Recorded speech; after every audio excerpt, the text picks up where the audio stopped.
Okay, so today is travel day. We're going to be hitching up the 2021 Brookstone to the 2024 Ford F450 Platinum for the very first time.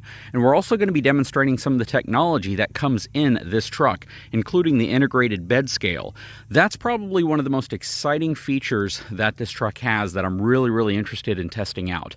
We used a very accurate scale system from Celoton Scales several months ago to show exactly how much the pin weight was on this fifth wheel. Now, at the time, it was about 3,600 pounds and change, but it should be a little less than that because since I've reduced a few things from the storage as well as from the bedroom to take some of that weight off. My goal is to reduce a lot of weight, actually, and part of that process is even going to be me looking for a different mattress inside of the RV. So the mattress that's in here is an etrailer mattress. They sell tons of them, and they sell RV-specific mattresses, which are absolutely great. But the one that we picked happens to be the heaviest mattress they make. And in the process of trying to figure out how to put your RV on a diet, your mattress might be a good place to start because that mattress is insanely heavy. It probably weighs nearly 200 pounds. And if I can get a lighter mattress that's still comfortable, that probably weighs maybe 120 pounds, it will just help improve the front reduction in pin weight. And that's something we're trying to do. So all that said, we are about to take off on a trip. We're going to get hitched up, but I need to go through some checks. I need to disconnect my sewer connections, my water connections. I need to make sure everything is moved out of the way. And then I need to raise the front of the fifth wheel up so we can go and hitch up to the truck. Also, of course, need to put the slides in. If you didn't watch the video that I made previously where I kind of prepped for a trip and what we do, which is probably very similar to what most people do, except maybe a few more little visual inspections of things underneath the RV, where the suspension frame and all of that is, go back and check that out because it's basically our process. I know everybody's process is different. If you're a full-timer, your process is certainly different because of all the other steps and things you might need to do to get your RV ready to move. But for us, it's a pretty simple process. It takes probably, a few hours total if you combine everything, including cleaning out the RV. We always sweep, mop, and vacuum the interior of the RV, not in that order, before we go on a trip and then after we get back from a trip as well. And even during a trip. The last thing you want to do is keep crumbs and other stuff inside of your RV that can cause problems with rodents and insects and things like that. That said, we're going to get this process started. We're going to go ahead and get the RV ready for travel.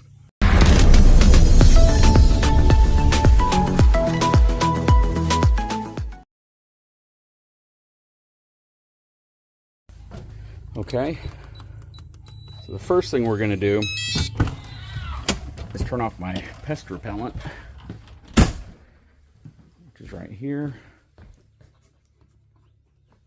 I'm going to unplug that, and I usually set it on a rug or something like that just so it's out of the way. I have a little hot spot in here as well. I can probably put that in the same area. And I might even move this. I don't really like this here because if I hit the brakes, this can slide pretty easily. I usually keep it there. That's just where the wife had set it. This will go right here. I'm going to plug it in because I actually have cameras inside of the RV, and this gives me the ability to see some of those cameras because they're paired to that along with the security system. All of this stuff looks fine. All of that stuff should be fine. Everything's in the sync right here. Got to take this picture and move it out of the way. I'll usually take this and put this over here as well. These, I've learned I don't need to strap down. When we got the RV, even the previous RVs, every time we would take time to strap down the dinette using the included straps, but we've just found that it's not really necessary. They don't move at all, especially when the slide is in because it's all pretty much up against the side of the island and they rock a little bit, but they don't do a heck of a lot of movement. The Ninja never moves. This thing weighs a ton and it pretty much stays exactly where it's at. I think I've seen it move maybe a quarter of an inch one time. It was a little crooked. But that's it inside of here. We're gonna keep the blinds up, or the shades. A lot of folks say that you need to do that. We never did that. We always used to travel with them down. We've never had one fall off or break, but people say try traveling with them up, so that's probably what we'll do. ACs, we have one AC that is set to come on. I can probably go ahead and turn that one off. So all the ACs are now off. We'll be on the road before it gets too hot out here anyway, so don't have to worry about that. We have water in the fridge. Fridge is all strapped up. Take a look inside of the mid bunk real quick. My daughter left her blanket out here. She was laying in here while we were cleaning everything up. TV remote goes inside of a drawer. The bunk is pinned in place. You know, sometimes I actually travel with that down just because it's less likely it's going to put too much strain on the brackets, but everything looks fine right there. Up here, everything's in place. This ladder right here goes into these little brackets, which you probably saw when I installed them, but not when we travel. I throw it in there, and then this blanket sits right here. The remote is stuffed under there. Everything is set in here. Nice and clean. It even smells really clean. Bathroom is in really good shape. Doors are pinned shut. That's a big one to remember. Okay, we're going to go ahead and pull our slides in. I have to kind of ignore some of this stuff because these are the relabeled slide controls considering we put the new system in. So let's go ahead and put the bunkhouse slide in first. Then we'll put the bedroom slide in. Next, the kitchen slide. You know, I like the concept that some of the other brands are doing now where they put switches on the outside of the RV so you can actually stand out there and see your slides open and close. I can do it from my app, which is really nice, but that's also a really great idea that the folks over at Alliance started. And then we're going to do our living room slide.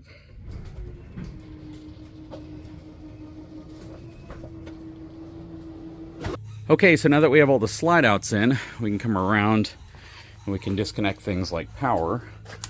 So we're just going to unscrew this and take it out.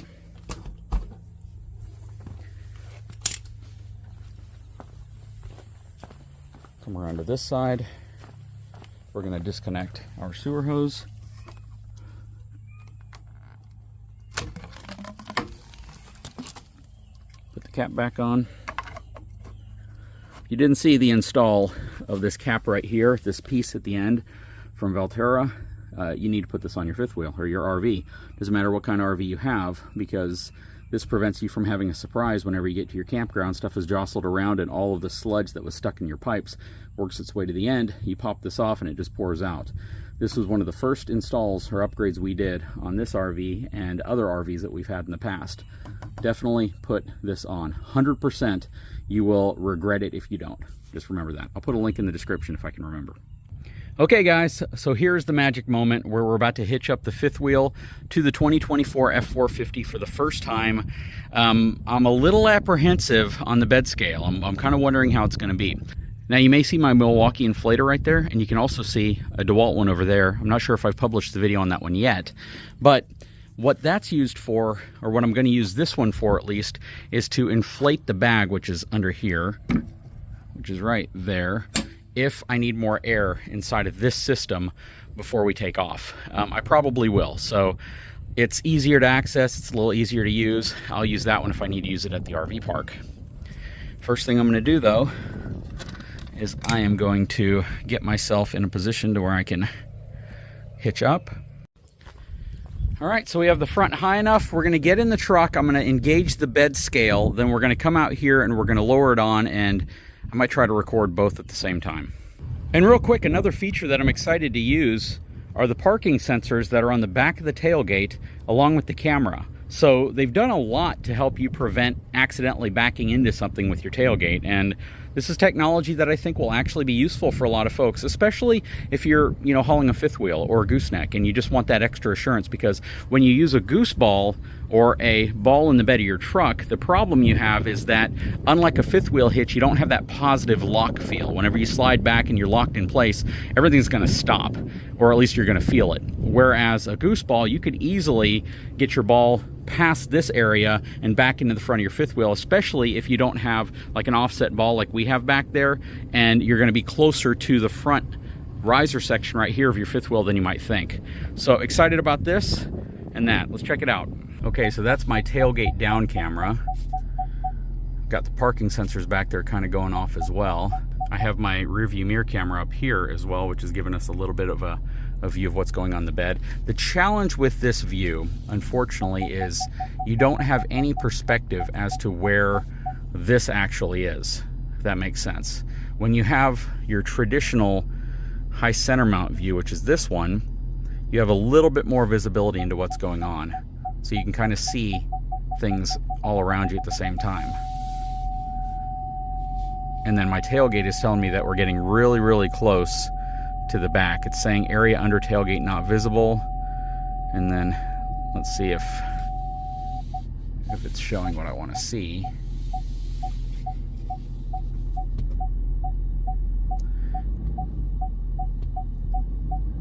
Now, one feature I missed that I had installed in my old truck is that side view camera to give me an idea of where everything was in the bed, and I don't have it in this one, so I'm gonna have to go back there and just verify that I'm not too close. Okay, let's go back and take a look.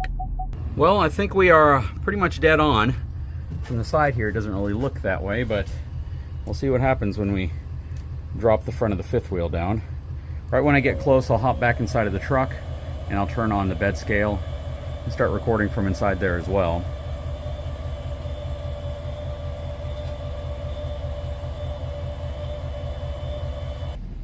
So one thing that's different about this truck than my previous truck is that the parking brake automatically engages whenever you put the truck in park, which is really nice because it prevents the truck from making microscopic movements forward and backwards depending on, you know, the angle that you're on. So that's really nice. But then you got to remember to turn off the parking brake if you need to move the truck. All right, so it's showing we have 150 pounds worth of weight in the truck. That's probably stuff that I have in the toolbox as well as underneath the toolbox. But yeah, let's go ahead and see how the weight of the fifth wheel affects the truck. We have 4,941 pounds worth of cargo capacity.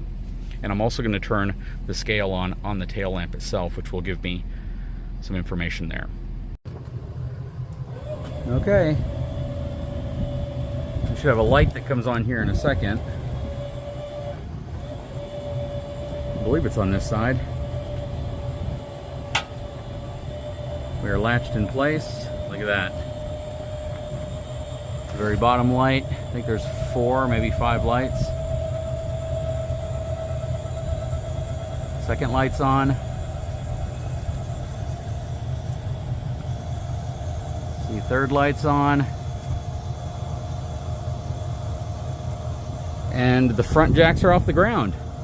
So we have 3 lights on in here, or out here.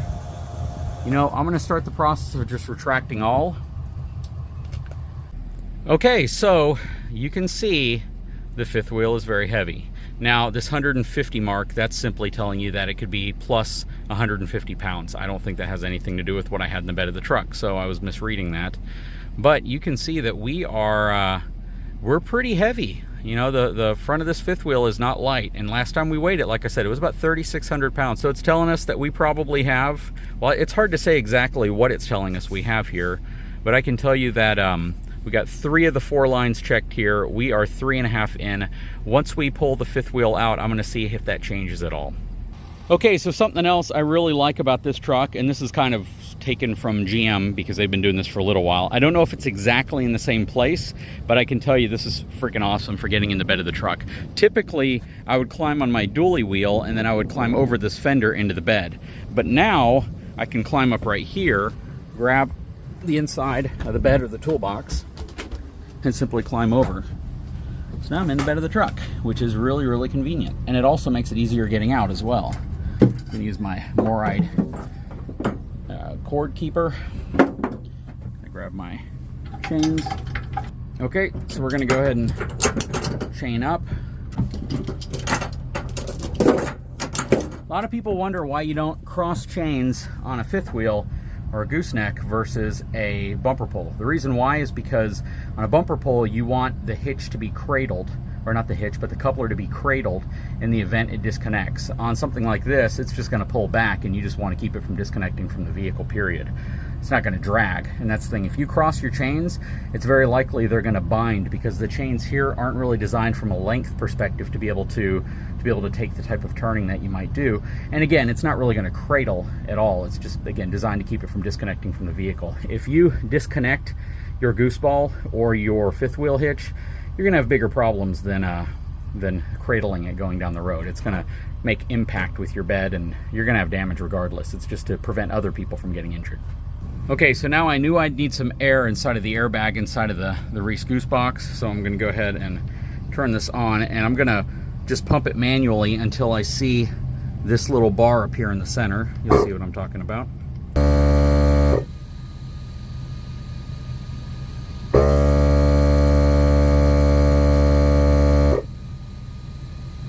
A little bit more.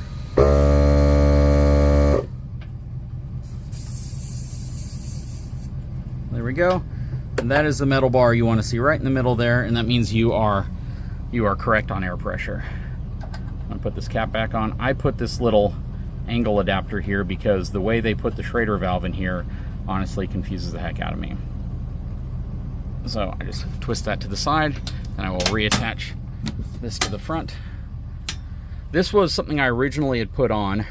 This is a really cool product if you don't have solar on top of your RV and you want to keep your fifth wheel, the batteries inside, charged. It's very hard to get off. It's made by Duravolt. I've featured this multiple times on multiple RVs, starting with the Chaparral or the fifth wheel, and works really good. Just maintains your battery as long as your pin box sticks out enough to get sunlight. All right, we are good.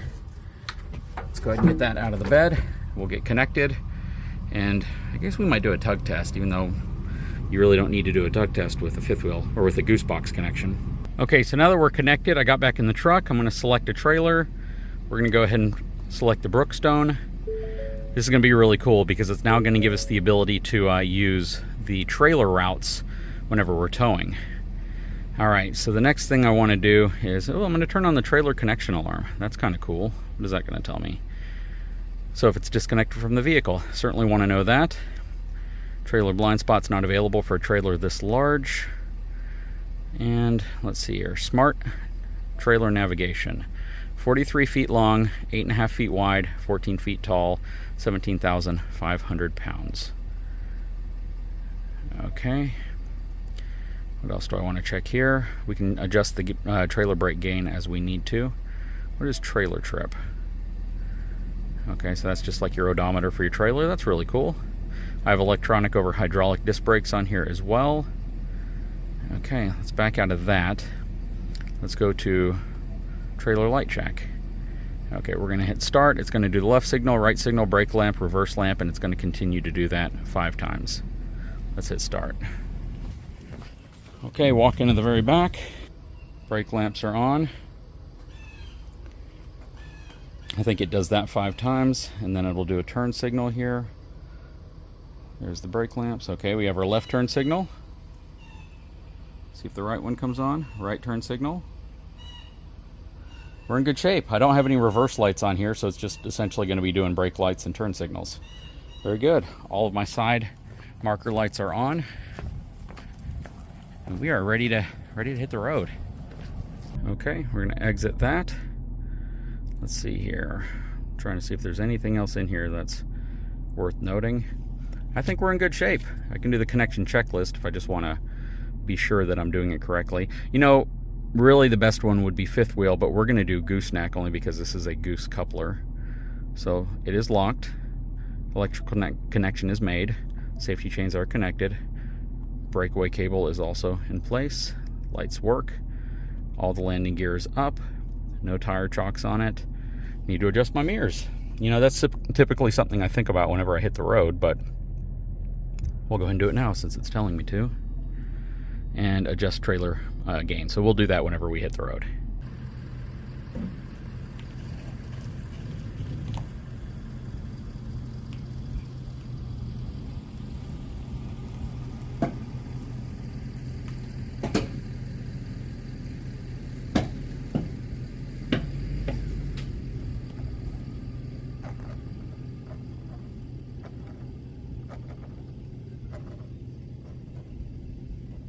Okay, so I have it all pulled out. I had to lift the front tongue jacks, or at least the slide-in portion of them. These aren't hydraulic, so you have to come out and manually do that. But looks like I have about 7.5 inches of clearance over the bed side height, which I think is fine. The truck is sitting perfectly level. I don't have any issues there. The truck really isn't squatting at all. To be honest with you, it doesn't even look like I put anything in the bed. even though we're probably pushing 3,500 pounds worth of payload in the back of this truck. All of our leveling jacks are up. We're hitched up. What do you guys think? It definitely matches the new truck a little better. It needs a bath though. I mean, look at the door. The door on the RV more resembles the truck because the rest of it's just kind of dirty. That said though, what's your feedback? What do you think? Pretty cool, huh? That bed scale is cool. The side step is really cool. The tailgate sensors and camera, kind of useful, but not as much as I thought it would be. It definitely will let you know when you're about to hit your RV, if that's a big deal.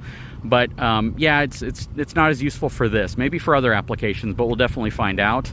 Everything looks really good. The RV looks a little nose high. I could always adjust that down if I need to with the goose box and just let a little bit of the air out, but it's not too bad. Right now it's in a dip on the back, and that's probably one of the reasons why it's doing that. But we're going to straighten the truck out so we can load some stuff into it closer to the house.